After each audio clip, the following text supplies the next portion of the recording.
விருதுநகர் மாவட்டம் ராஜபாளையம் அருகே திடீரென இரவு வீட்டிற்குள் வெள்ளம் புகுந்த நிலையில் மூதாட்டி ஒருவர் மூச்சுத்திணறி உயிரிழந்திருக்கிறார். விவரங்களோடு இணைந்திருக்கிறார் செய்தியாளர் கருப்பஞானியார். அங்கு ஏற்கனவே மிகுந்த வெள்ள பாதிப்புகள் உண்டாகி இருக்கக்கூடிய சூழலில் இன்னும் கூட ரெட் அலர்ட் கொடுத்திருக்காங்க.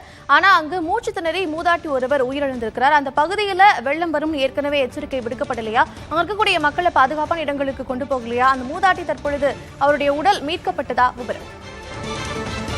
அதாவது கார்த்திகா, ராஜபாளையம் அருகே வாகைக்குளம்பட்டியில் தான் இந்த சம்பவம் நிகழ்ந்துள்ளது. அதாவது ராஜபாளையம் அருகே சமுசிகாபுரத்திலிருந்து ராமலிங்காபுரம் செல்லக்கூடிய வாகைக்குளம் அப்படின்ற பகுதியில் ஏற்கனவே ஒரு தரைப்பாலம் இருந்தது. இந்த தரைப்பாலத்தில் கீழே அருகே உள்ள கீழே இலுப்பைக்குளம் கண்மாயிலிருந்து வாகைக்குளம் கண்மாய்க்கு இந்த தரைப்பாலம் வழியாக தண்ணீர் செல்லும். நேற்று பிற்பகல் முதல் ராஜபாளையம் மற்றும் சுற்றுவட்டார பகுதியில் தொடர்ந்து கனமழை பெய்து வரும் காரணமாக இன்று காலை முதல் பாலத்தை மூழ்கடித்து தற்போது வெள்ளம் சென்று கொண்டிருக்கிறது. இந்த வெள்ளமானது ஆற்றின் அருகே அந்த வெள்ளம் செல்லக்கூடிய பகுதிகளுக்கு அருகே உள்ள வீடுகளை சூழ்ந்து நிற்கிறது. குறிப்பாக ராமலிங்காபுரம் அந்த பிரதான சாலையில் உள்ள தனியாக சங்கிலி குரு என்கிற மூதாட்டி தனியா வசிச்சுட்டு இருக்காரு. நைட் அவர் வீட்டுக்குள்ள தரையில படுத்துட்டு இருக்கும்போது நள்ளிரவுல தண்ணீர் வீட்டுக்குள்ள பூந்தது. இது பூந்ததுனால அவரால் உடனடியாக வெளியில வர முடியாம தண்ணிக்குள்ள மூழ்கி மூச்சு திணறி வீட்டுக்குள்ளேயே உயிரிழந்துறாரு. இவரை காலையில இவர் வெளியில வரல அப்படின்னு சொல்லி பக்கத்துல இருக்கக்கூடிய உறவினர்கள் பார்க்க போகும்போது இவர் வீட்டுக்குள்ளேயே சடலமாக தண்ணீரில் மிதந்தபடி கிடக்கிறாரு. உடனடியாக அவர் உடல் மீட்கப்பட்டு பக்கத்திலே அவர் வீட்டுக்குள்ளேயே உயரமான இடத்தில் தற்போது வைக்கப்பட்டுள்ளது.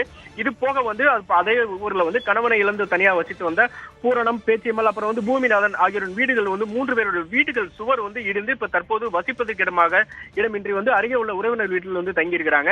அது போக அண்ணா நகர், மாரியம்மன் கோவில் தெரு, அம்பேத்கர் காலனி, பிள்ளையார் கோவில் தெரு உள்ளிட்ட பகுதியில் மழைநீர் எல்லா இடத்துலயுமே சுமார் 5 அடி வரைக்கும் தேங்கி இருக்கிறது. இதனால இந்த இடத்துல சங்கர், ராஜாலிங்கம் உள்ள சின்ன தம்பி உள்ளிட்ட 100க்கும் மேற்பட்ட வீடுகளுக்கு தண்ணீர் பூந்துள்ளது. தொடர்ந்து ஆற்றில் அந்த கீழே இழுப்பக்குளத்திலிருந்து வரக்கூடிய தண்ணீரின் அளவு அதிகமா இருப்பதனால வீட்டுக்குள்ள தேங்கி இருக்கக்கூடிய தண்ணீரை வெளியேற்ற முடியாமல் பொதுமக்கள் தெரிவிச்சிட்டு இருக்காங்க. இது போக வாய்க்குளம்பட்டி நியாய விலை கடைக்குள்ள இப்ப தற்போது தண்ணீர் பூந்திருக்கு. இதனால அந்த நியாய விலை கடைக்குள் இருந்த எடைபோட இயந்திரம், அரிசி, பருப்பு உள்ளிட்ட மைதா, ரவை உள்ளிட்ட பொதுமக்களுக்கு வழங்குவதற்காக வைக்கப்பட்டிருந்த உணவுப் பொருட்கள் எல்லாமே சேதமாயிருக்கிறது.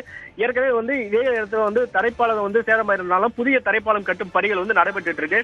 ஆனா இப்ப மழை வந்ததுனால அந்த தரைப்பால பணிகள் இப்ப பாதியில நிக்குது. இந்த நேரத்துல தான் இப்ப நேற்று முதல் பெய்த தொடர் கனமழை காரணமாக இந்த ஆற்றில் வெள்ளப்பெருக்கு ஏற்பட்டு தற்போது அசம்பாவிதம் ஏற்பட்டுள்ளது. கார்த்திகா, கருப்பஞானி, ஏற்கனவே அங்கு இவ்வளவு சேதங்கள் ஏற்பட்டு இருக்கு. கிட்டத்தட்ட 100க்கும் மேற்பட்ட வீடுகளுக்குள்ள மழைநீர் புகுந்துட்டு தான் சொல்லியிருக்கிறீங்க. 3 வீடுகள் இடிஞ்சிருக்கிறதாகவும் சொல்லியிருக்கிறீங்க. நியாய விலை கடையில் இருக்கக்கூடிய பொருட்கள் எல்லாம் சேதம் அடைஞ்சிருக்கு. ஆனா இன்னைக்கும் விருதுநகர் மாவட்டத்துல ரெட் அலர்ட் கொடுத்திருக்காங்க. சோ தொடர்ந்து மழை பெய்யறதுக்கான வாய்ப்புகள் இருக்கு. அங்க இருக்கக்கூடிய மக்கள் நிவாரண முகாம்களுக்கு தங்க வைக்கப்பட்டிருக்கிறாங்களா? உங்களுக்கான அத்தியாவசிய தேவைகளுக்கு என்ன செஞ்சிருக்காங்க? அதாவது கார்த்திகா, அந்த ஆறு செல்லக்கூடிய இடங்கள் கொஞ்சம் அந்த இடம் தாழ்வான பகுதியில் மட்டும்தான் தற்போது தண்ணி தேங்கி இருக்கு. அதாவது அந்த ஆற்றின் ஒரு கரையிலிருந்து மறுகரை அந்த கரையோரம் இருக்கக்கூடிய பகுதியில் மட்டும்தான் தண்ணீர் தேங்கி இருக்கு. மற்ற இடங்கள் கொஞ்சம் மேடான பகுதியா இருக்கனால அந்த இடங்கள்ல தண்ணீர் தேங்கல. இதனால பக்கத்தில் உள்ள அருகில் உள்ள உறவினர்கள் வீட்டிலே பொதுமக்கள் தங்கி இருக்கிறாங்க. இது சம்பந்தமா வட்டாட்சியர் ராமச்சந்திரன் தற்போது இந்த சம்பவ இடத்தை பார்வையிட்டு சென்றிருக்காரு. இது சம்பந்தமா மாவட்ட ஆட்சியர் ஜெயசீலன் கவனத்திற்கும் நம்ம நேரடியாக கொண்டு போயிருக்கிறோம். அதிகாரிகள் நடவடிக்கை எடுப்பாங்க அப்படிங்கிற ஒரு எதிர்பார்ப்புல மக்கள் இருக்கிறாங்க. கார்த்திகா, தென் மாவட்டங்களில் தொடர்ந்து மழை பெய்து வரக்கூடிய நிலையில் விருதுநகர், மதுரை ஆகிய மாவட்டங்களுக்கு இன்று ரெட் அலர்ட் கொடுக்கப்பட்டிருக்கிறது. இந்நிலையில் ஏற்கனவே பெய்திருக்கக்கூடிய மழையின் காரணமாக பல்வேறு பாதிப்புகள் விருதுநகர் மாவட்டம் வாகைக்குளத்தில் ஏற்பட்டிருக்கிறது. விவரங்களை வழங்கியமைக்கு நன்றி கருப்பஞானியார்.